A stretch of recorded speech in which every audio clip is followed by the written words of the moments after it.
Meron ho tayong mga serye, sir, na mga latest survey, sir. Meron ho ba?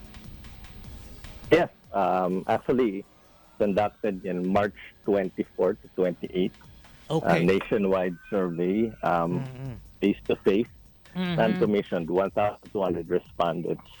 Okay. Yun nga, face-to-face. Yes, sir.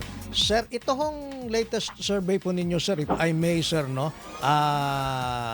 Ano ho, sir, ang impact nito or nababalitate ba nito, sir, ang ibang mga survey results katulad halimbawa, sir, ng SWS latest on quality of life, sir?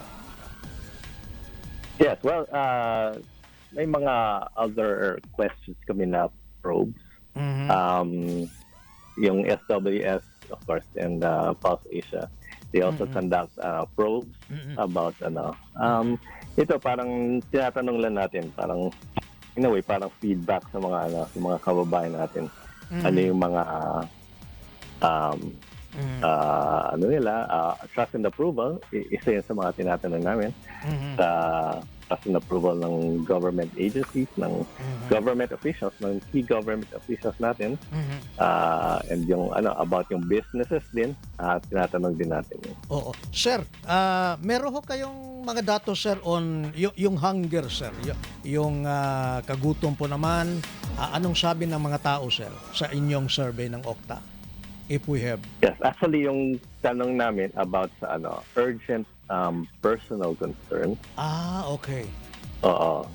So, Isang nakita namin na tinanong namin kung ano yung pinaka concerning sa mga tao. At ang isa doon, isang tinanong namin, yung COVID. 5% na lang nationwide yung concern sa COVID.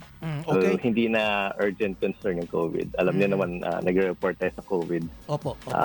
regularly. Pero ang nakita natin, naka-move on na karami ng mga tao. Hindi na siya concern. Ang mga urgent concerns nila, Ano ho yun, sir? ay may kinalaman sa inflation tsaka sa sa ekonomiya.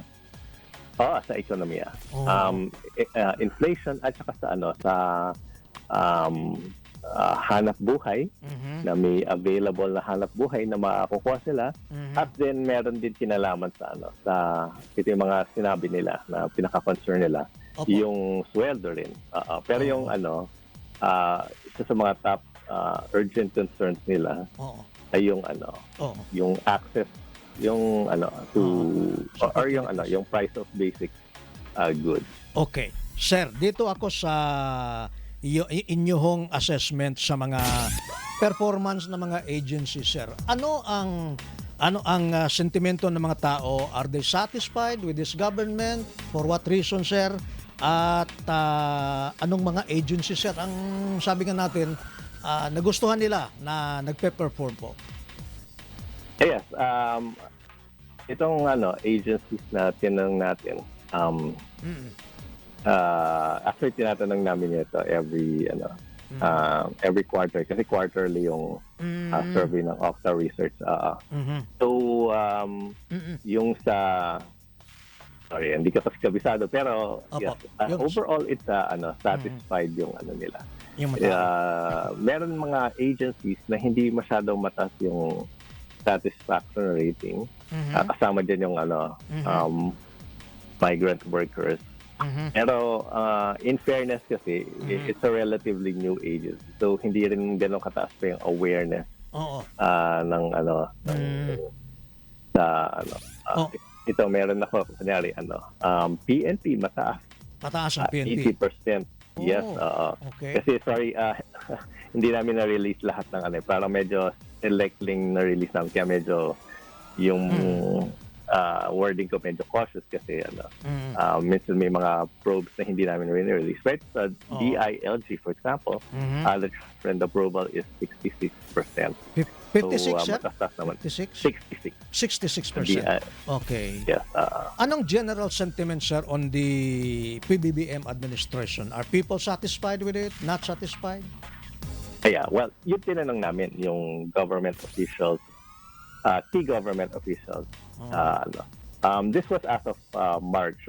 As of March. Nakuha namin, yes, yung general is nasa mga 80% yung Satisfaction. satisfied. Mas mataas yung ating vice president na satisfaction actually. So yun yung nakikita namin consistently since last year pa. Hindi daw nagkakalayo yung numbers pero yung sa vice president, the satisfaction was nasa mga 83 to 85%. So mas I would say na right now ito yung sinasabi lang na survey na the people really favor the vice president pero they still have a high trust and approval sa president na nasa 80%. Okay. Sir, lastly, 1 minute, sir, left. Do we have a survey, sir, on what people wants for the barangay and the SK election? Pwede ba may quantify yan, sir? Sa barangay SK election. Opo. Expectation, perceptions. Yes, sir.